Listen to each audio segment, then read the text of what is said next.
एक बार की बात है। गौतम बुद्ध, जिन्हें हम सिद्धार्थ के नाम से भी जानते हैं, उनका प्रवचन चल रहा था।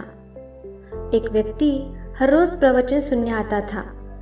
बुद्ध अपने प्रवचन में लोभ, मोह, अहंकार, द्वेष आदि छोड़ने की बात किया करते थे।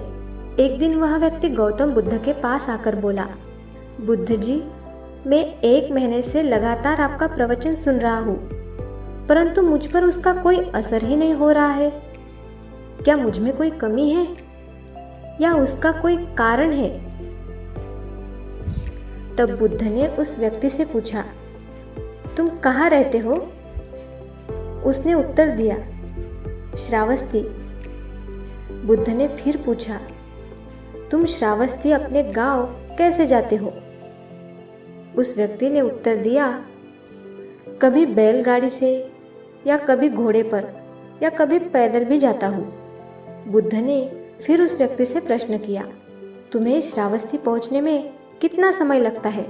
समय का हिसाब लगाकर बता दिया। बुद्ध ने उस व्यक्ति से फिर से एक प्रश्न किया था, क्या आप यहाँ बैठे तुम श्रावस्ती यानी कि अपने गांव पहुँच सकते हो? बुद्ध के इस प्रश्न से वह व्यक्ति बड़ा ही आश्चर्यचकित हुआ और बोला, यहाँ बैठे भला मैं कैसे श्रावस्ती पहुँच सकता हूँ? इसके लिए तो मुझे खुद चलना पड़ेगा या फिर किसी वाहन का सहारा लेना ही पड़ेगा। बुद्ध ने कहा, तुम बिल्कुल सही कह रहे हो कि कोई भी व्यक्ति चलकर ही अपने मंजिल पर पहुँच सकता है या कोई कर्म करके, कोई कार्य सिद्ध करके ही अपने मंजिल तक पहुँच सकता है। उसी तरह जो अच्छी बातें होती है, पहले उन्हें अपने जीवन में उतारना पड़ता है और उनका अनुसरण करना पड़ता है, उसके अनुसार आचरण भी करना पड़ता है। बुद्ध की यह बात सुनकर उस व्यक्ति ने कहा, हे महात्मन बुद्ध, अब मैं अपनी भूल समझ गया। आपने जो मार्ग बताया है मैं उसी मार्ग पर चलूँगा। इस कहानी से हमें यह आशय मिलता है कि हमारे कर्म ही हमें अपनी मंजिल तक पहुँचा सकते हैं।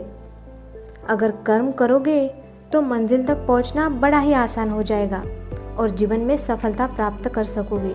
किसी भी मंजिल तक पहुँचने के लिए जी जान से मेहनत करो।